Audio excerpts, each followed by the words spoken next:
Seigneur vous bénisse, vous qui êtes ici et ceux qui nous écoutent également sur les différentes plateformes, les médias sociaux.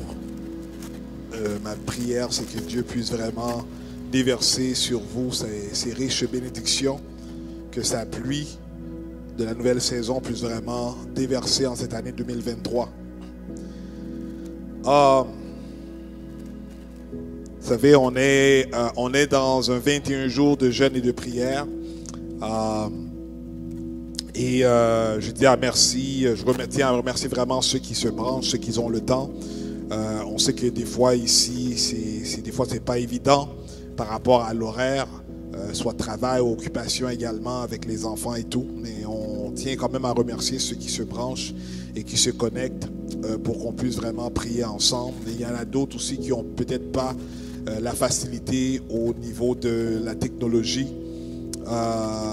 Mais par contre, on les tient quand même en prière. Et on prie que Dieu puisse continuer à agir et se révéler à eux également dans cette année 2023. Vous savez, je vais prendre un petit... en fait, je sens que Dieu m'emmène dans un autre sujet par rapport au message de ce matin. On avait commencé à enseigner par rapport à Jésus et la réponse, et encore la réponse. Et je crois que c'est peut-être sûrement à cause du temps de prière que je sens que Dieu m'emmène à un autre sujet qui est, en fait, que je vais traiter aujourd'hui. C'est vraiment Dieu, mon Père Céleste. Dieu, mon Père Céleste. Dieu est mon Père Céleste. Dieu est notre Père Céleste. Mais c'est vraiment vraiment au sujet de Dieu, mais par rapport à l'approche du Père. Vous savez, Dieu m'a fait comprendre que dans la relation qu'il désire avoir avec nous, il recherche une relation paternelle. Il est un Père pour nous et souvent nous allons vers lui. Et lorsqu'on se présente devant lui, on le voit seulement en tant que Dieu. Et ce Dieu-là, très souvent, semble être éloigné.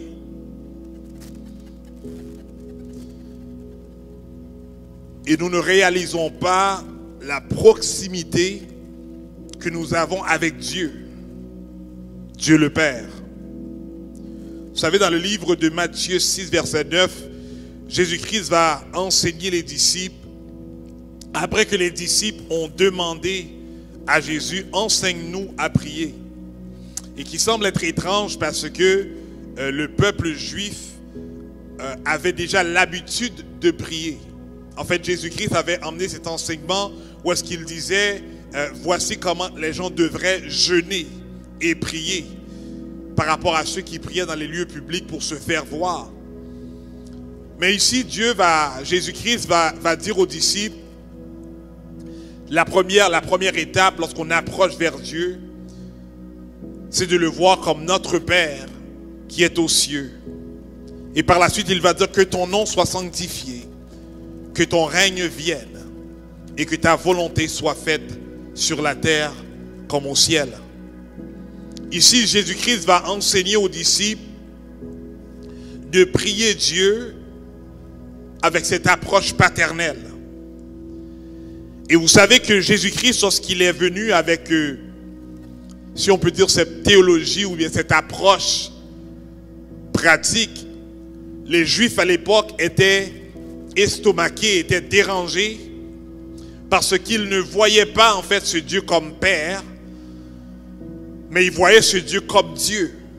Vous savez que le Juif est un peuple qui est monothéiste, ou est-ce qu'ils ont décidé de croire en un seul Dieu. Donc on le voyait comme un seul Dieu. Et lorsque Jésus-Christ se présentait et parlait de lui comme fils et parlait à Dieu comme si c'était son Père. Donc pour eux, ça dérangeait un peu leur théologie, leur compréhension de qui Dieu était, parce qu'il emmenait une approche où est-ce que eux autres, ils le percevaient qu'ils devraient partager ce Dieu. Et pour eux, ils disaient non, les autres peuples, les autres nations Eux autres, ils adorent plusieurs dieux, mais nous, nous croyons dans un Dieu.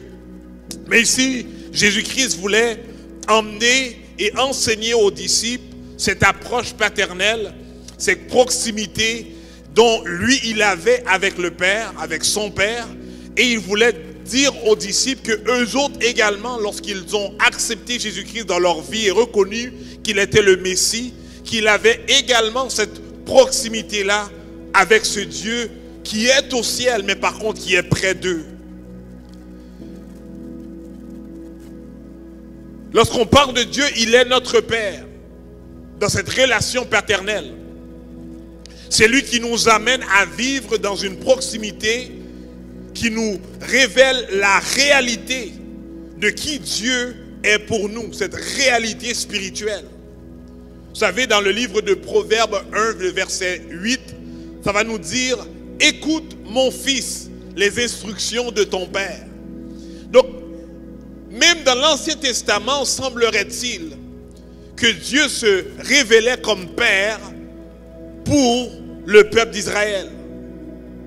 Vous savez, il est très important.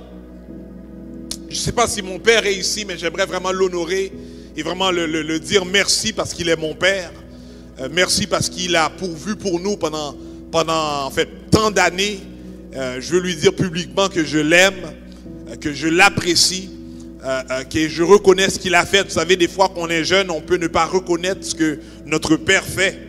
Et moi, personnellement, je ne reconnaissais pas. Parce que j'avais vraiment, dans l'expression en fait haïtienne, on va dire que j'avais des dents contre lui. Parce qu'en fait, ce que je désirais, ce que je voulais, on dirait que c'était juste moi. J'avais cette vision égocentrique et que je voulais qu'il fasse toutes les choses pour que je puisse être satisfait de ma manière. Mais en grandissant et en ayant moi ma propre famille, on réalise que des fois on ne peut pas tout donner à l'enfant ce qu'il désire, mais on doit lui donner ce qu'il a besoin. L'essentiel est ce qui est important. Et lorsqu'on même fait cette relation avec Dieu, il va nous faire savoir qu'il n'est pas là pour nous donner. Il n'est pas là pour nous donner toutes les choses que nous avons, que nous désirons en fait. Mais il est là pour nous donner ce que nous avons besoin. Et pour cela, j'aimerais vraiment l'honorer et le dire merci. Vous savez, un enfant qui a un père, lorsqu'il est dans une situation difficile, une situation peut-être effrayante, on va voir que l'enfant, naturellement, va rechercher son parent. Et des fois, quand tu es dans une situation où est-ce que tu sens que tu n'es pas en mesure de faire face parce que le danger est si grand, mais si une personne, exemple, moi, je peux dire, moi, quand j'étais jeune, si, exemple, une personne viendrait pour m'attaquer ou bien pour me battre ou quoi que ce soit, j'allais soit voir si mon grand frère est là, et si mon père était là dans le temps, j'aurais sûrement été vers lui. Mais on va toujours rechercher un refuge envers une personne que nous voyons qui a une plus grande force et autorité, et très souvent cela revient à l'image paternelle. Mais vous savez, malheureusement, des fois les pères, peut-être par manque de temps ou bien manque de connaissances ou bien manque de sagesse, et des fois par préoccupation par rapport à les exigences de la vie. En fait, la vie ne cesse pas lorsque tu deviens père, lorsque tu te maries, et ce qui fait en sorte que des fois, ils ne sont pas présents comme qu'ils devraient être. Vous savez, le système même ici occidental, en fait, on travaille, il y a des compagnies qui sont ouvertes 24 sur 24, qui privent en fait les parents d'être aux côtés des enfants dans le but de continuer l'éducation familiale.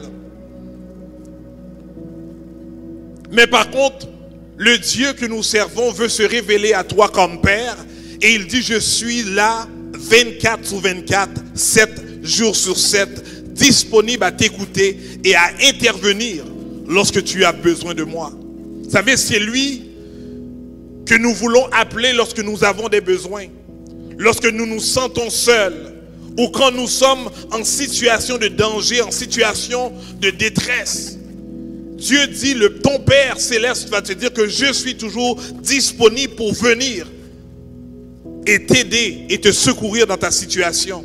Vous savez, Jésus nous révèle dans les Écritures que lorsque ses enfants crient vers le Père, il entend leur voix et il hâte, il se dépêche pour les délivrer.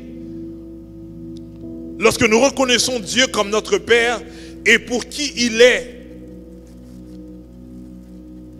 on réalise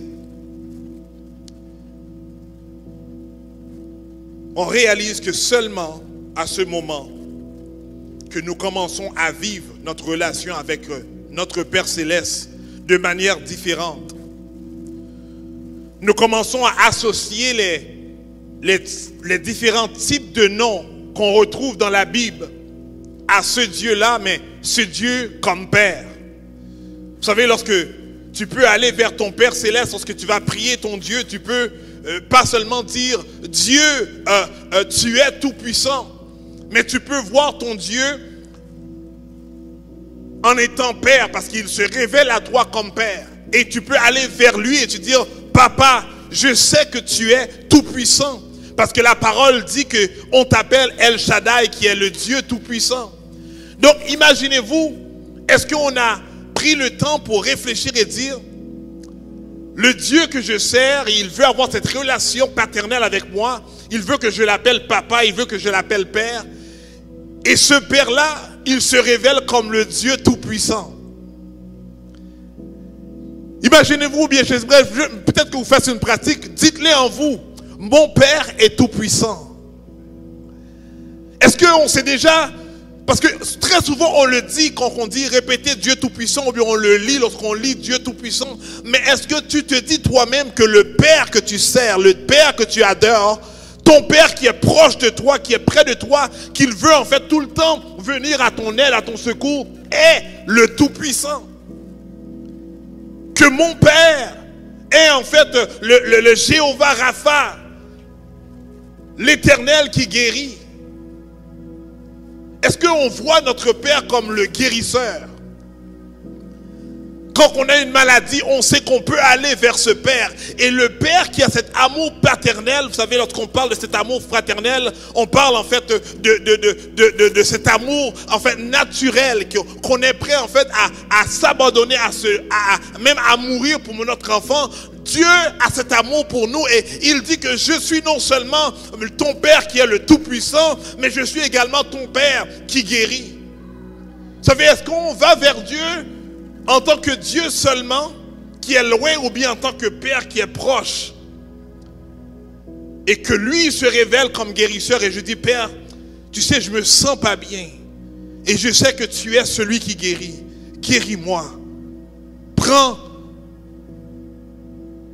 la maladie qui est en moi, enlève ces traces de germes qui est en moi et permet que ma santé revienne dans le nom de Jésus. Vous savez, il se révèle également comme Jéhovah Jireh, l'Éternel qui pourvoit. Ton Père est celui qui pourvoit à tes besoins. Il est celui qui pourvoit pour ta vie à tout moment, en tout lieu et en toutes circonstances.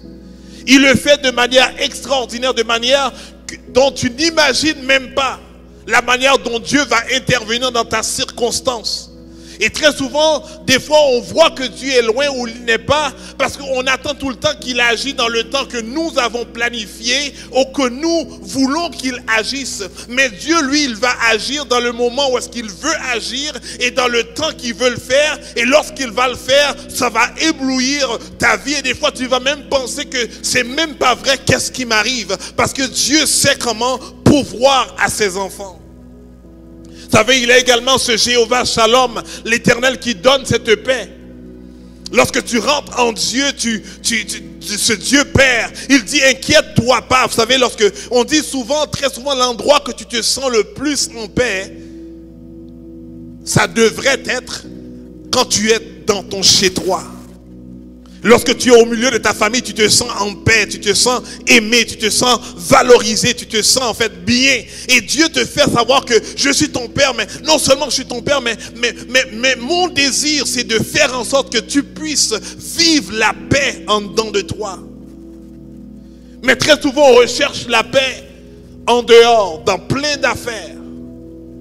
Mais Dieu, ton Père, te dit, mais la paix, elle est là, elle est avec moi et je désire te la donner.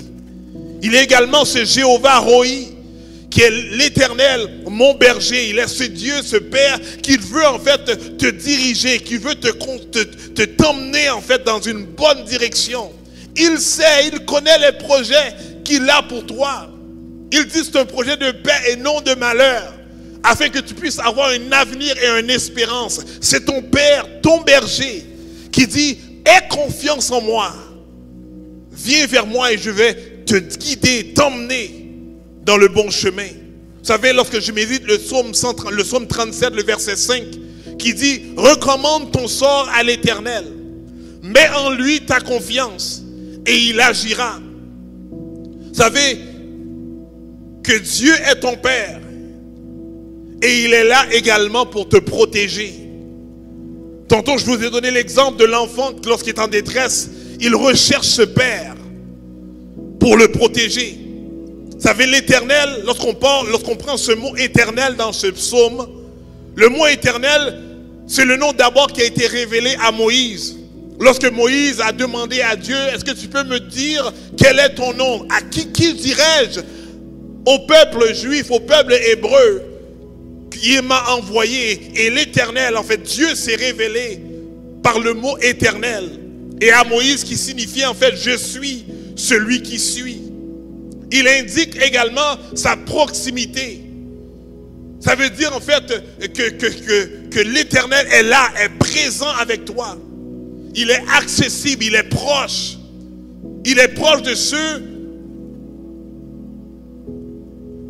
qui ont besoin d'être délivrés, qui ont ce désir d'être pardonnés ou être dirigés. Il dit en fait qu'il est là pour nous secourir. Nous pouvons voir que Jésus lui-même a toujours appelé Dieu Père. Lorsqu'il communiquait avec Dieu, il disait toujours mon Père. Lorsqu'il parlait aux disciples, il parlait de mon Père. Lorsqu'il allait dans un temps à part pour prier, il disait mon Père. Et aujourd'hui, c'est pour ça que lorsqu'il a enseigné aux disciples, il a dit aux disciples, approchez-vous vers Dieu, mais en tant que Père. Mais aujourd'hui, il faut comprendre une chose, la seule fois que Jésus-Christ n'a pas appelé son Père, Père, lorsqu'il a adressé la parole, c'était lorsqu'il était sur la croix. Et lorsqu'il prenait le péché de l'humanité. Et le péché de l'humanité a fait en sorte qu'il y a eu cette séparation entre Jésus-Christ et Dieu. Et à ce moment-là, il a adressé comme Dieu. Il a dit, mon Dieu, pourquoi m'as-tu abandonné?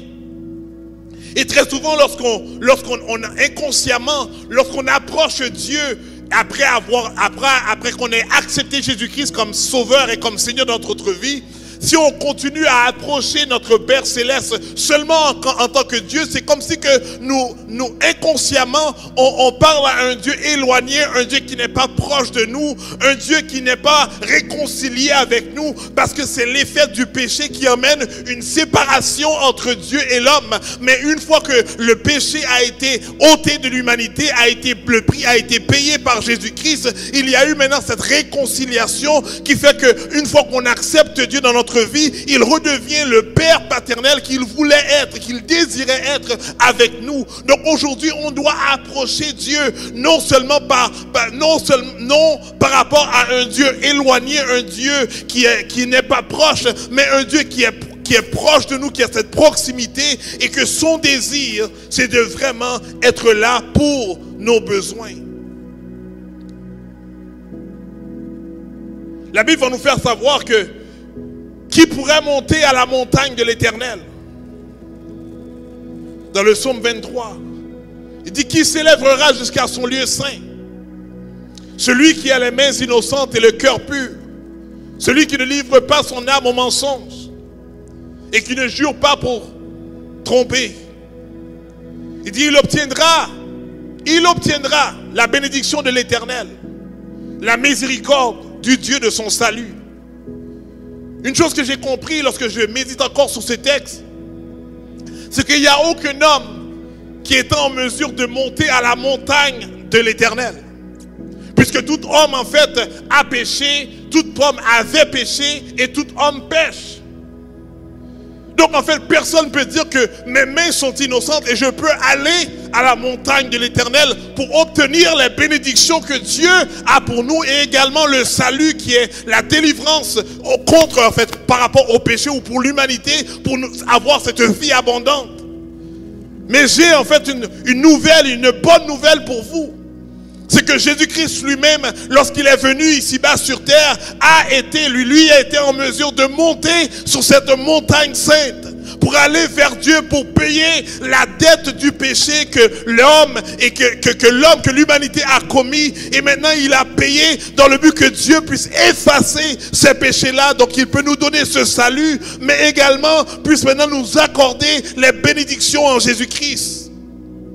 Et aujourd'hui, en tant qu'enfants de Dieu, en tant que ceux qui ont accepté Jésus-Christ comme Seigneur et Sauveur de leur vie, et ils ont accès non seulement à Dieu, mais ils ont également accès à les bénédictions dont Dieu a déjà données à Jésus-Christ dans le but que nous puissions en bénéficier aujourd'hui.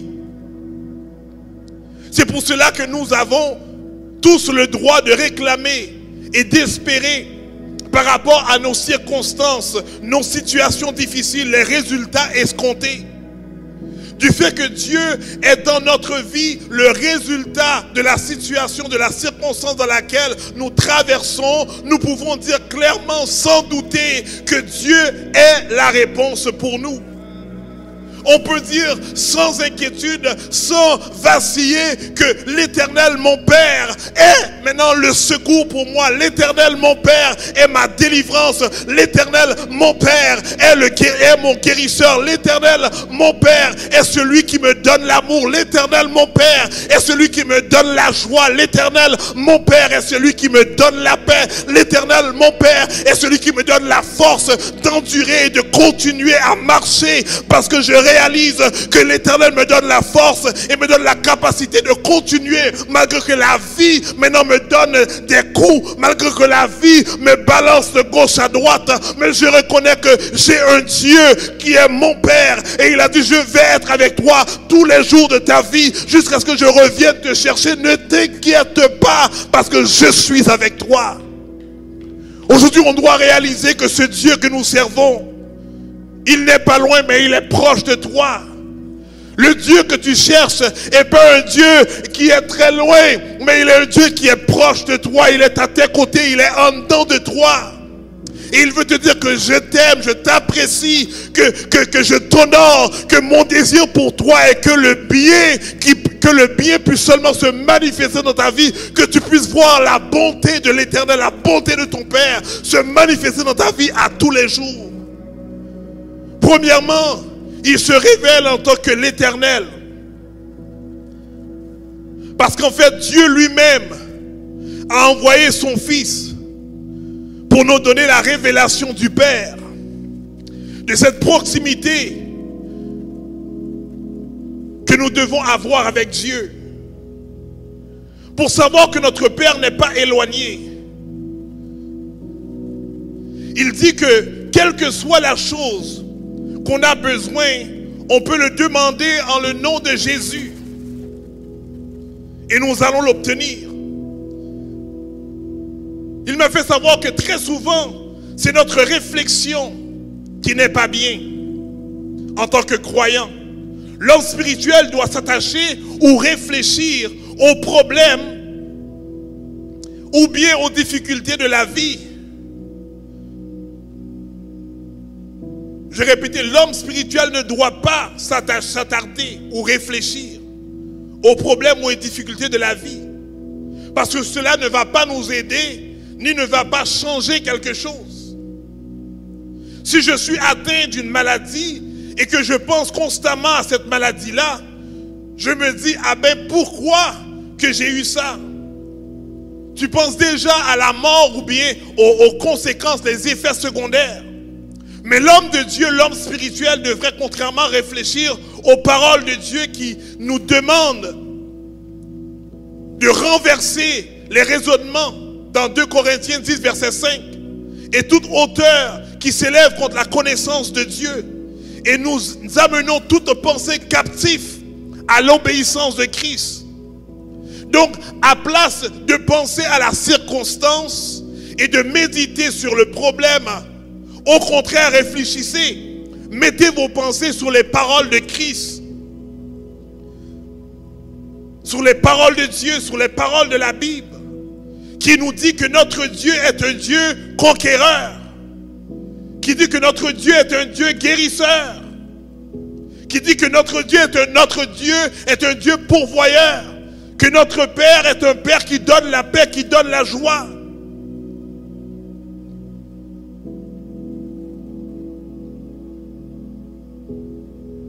Donc arrêtez de penser à une condamnation, mais plutôt penser à les résolutions que notre Père Céleste peut accomplir dans notre vie.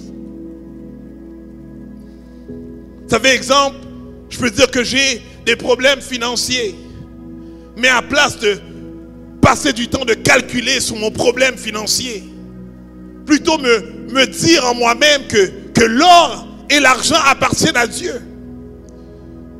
Donc si Dieu, toute la richesse appartient à lui, donc automatiquement je sais que mon Père va pourvoir dans mes finances parce qu'il a le désir, il a le désir de seulement me faire du bien.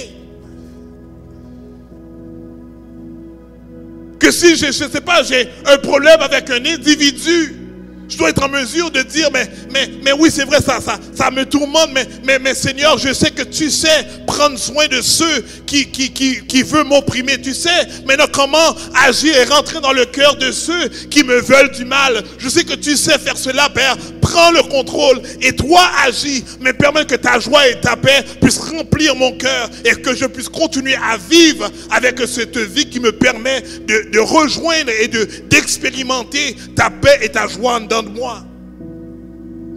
Ainsi, réfléchissez à qui Dieu est pour vous.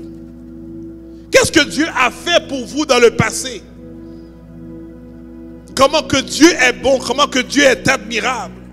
Vous savez, le désir de Dieu, c'est de prendre soin de ses enfants. Il n'y a nulle part dans la Bible, il est écrit que Dieu veut le mal pour son enfant.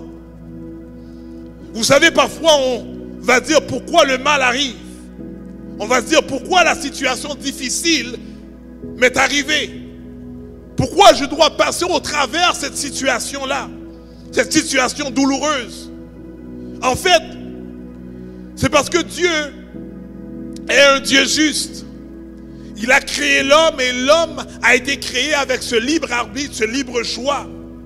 Et depuis le péché de l'humanité, en fait le péché est rentré dans le monde, donc il a fait en sorte que le monde a été perverti. Donc c'est toutes les conséquences des choix de l'homme qui fait en sorte qu'aujourd'hui nous traversons, nous vivons et nous voyons ce que nous voyons. Mais ce n'est pas à cause que Dieu, ce n'est pas Dieu qui l'a mis dans le monde et qui a voulu cela puisse être dans le monde. Mais c'est l'homme qui a déjoué, qui est parti contrairement à la volonté de Dieu. Et les effets secondaires, comment dirais-je, on voit les effets secondaires du péché de l'humanité se produire. Et encore une fois, aujourd'hui, lorsque nous faisons quelque chose qui est contraire à la volonté de Dieu, on voit également les effets négatifs ou néfastes de ce que nous avons fait. Mais aujourd'hui, j'aimerais que vous puissiez avoir confiance.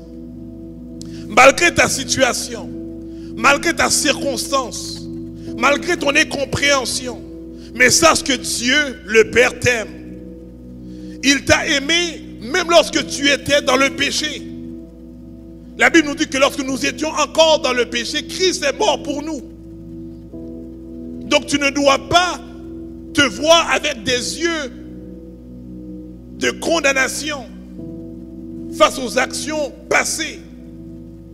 Mais sache que Dieu te voit avec l'amour qui pardonne, qui sauve, qui transforme. Son désir, c'est que tu l'acceptes comme sauveur et Seigneur dans ta vie.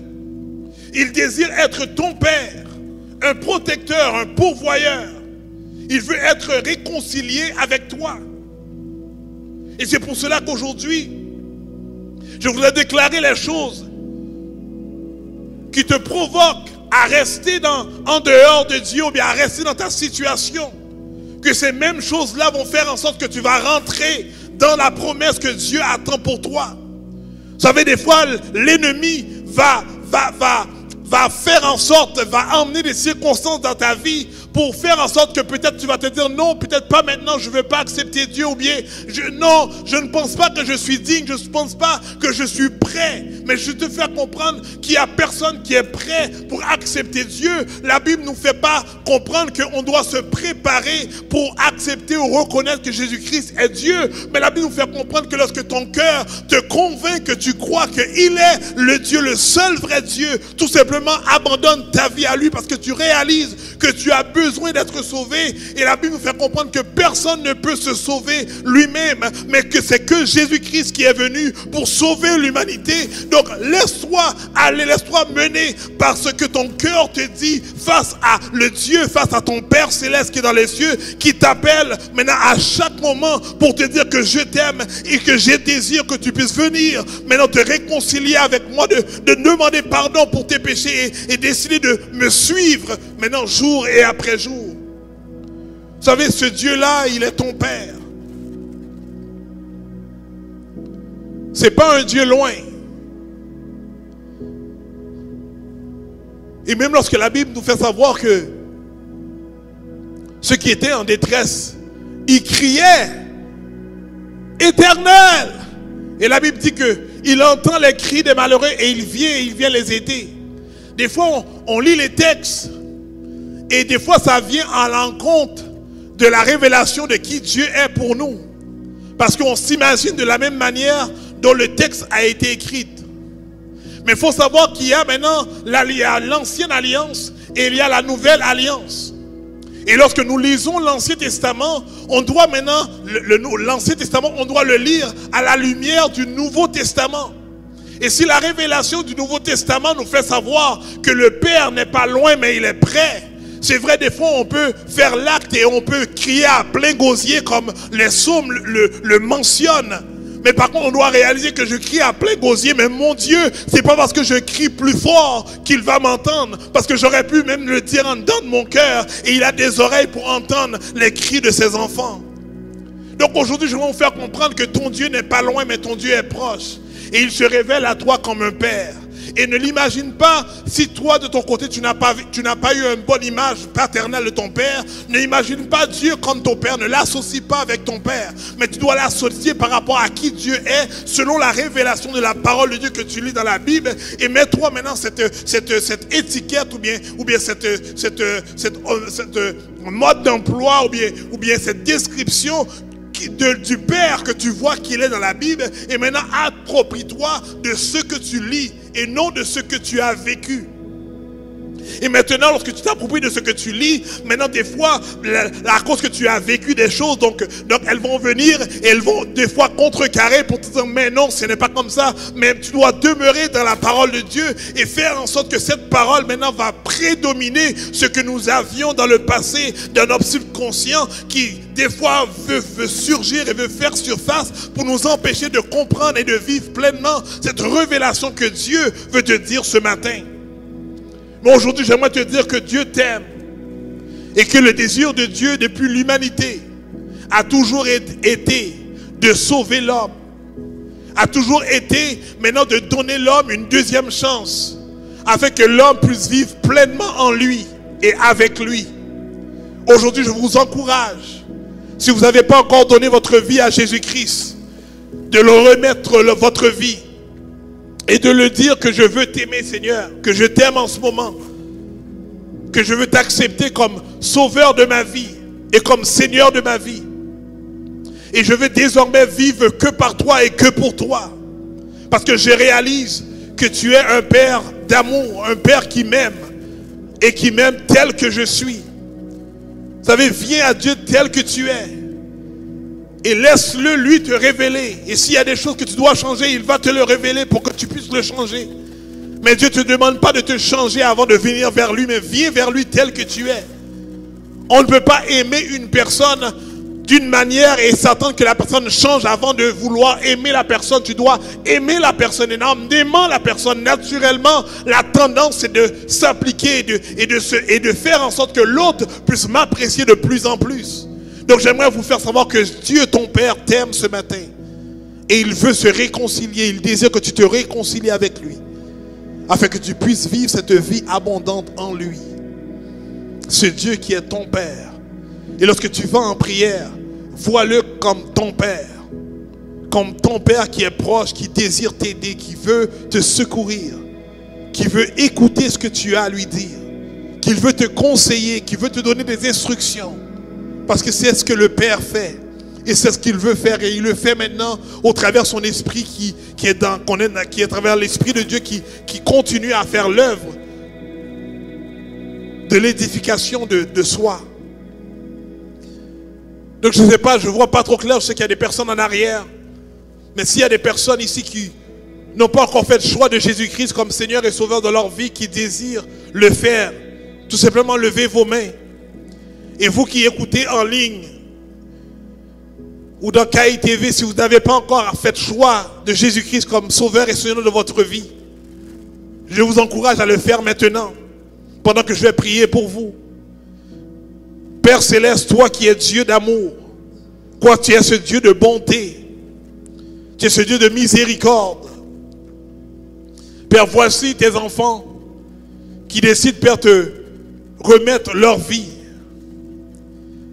Père, je te demande dans le nom de Jésus, comme que tu as dit, celui qui croit en son cœur et qui confesse de sa bouche, tu dis, Papa, qu'ils sont sauvés. Je prie, Père, de ton pasteur, que tu puisses les accueillir, Père, là où est-ce que tu es. Et fais en sorte, Père, de ton pasteur, Papa, qu'ils puissent te chercher. Et que l'amour qu'ils vont avoir, qu'ils ont déjà pour toi, va augmenter, Père. Parce qu'ils veulent retrouver cette proximité dont tu veux te révéler à eux. Je prie pour cela dans le nom de Jésus. Père, je prie également pour nous qui sommes ici. Que nous puissions, Père, marcher dans cette nouvelle révélation du Père, de cette relation paternelle que tu es pour nous. Permets, Père, de ton français qu'on puisse toujours être conscient que tu es proche, que tu es prêt. Et que ton désir, c'est tout simplement faire ta volonté. Tu as déjà écrit dans la Bible tout ce que tu désires faire pour l'homme. Permets que nous puissions, Père, être conscients de cela. Et tout simplement aller chercher. Et aller réclamer ce que tu as déjà accompli pour nous. Père, aide-nous à marcher jour après jour et de voir ta gloire, de voir ta pluie, de voir, Père, tes riches bénédictions nous combler dans le nom de Jésus-Christ et que nous puissions constamment témoigner, de dire, de proclamer qu'est-ce que tu fais pour nous et de dire encore en 2023, tu es le Dieu qui sait agir dans toutes circonstances. C'est dans le nom de Jésus que je te prie. Amen. On se met debout et je vous juste déclarer cette bénédiction.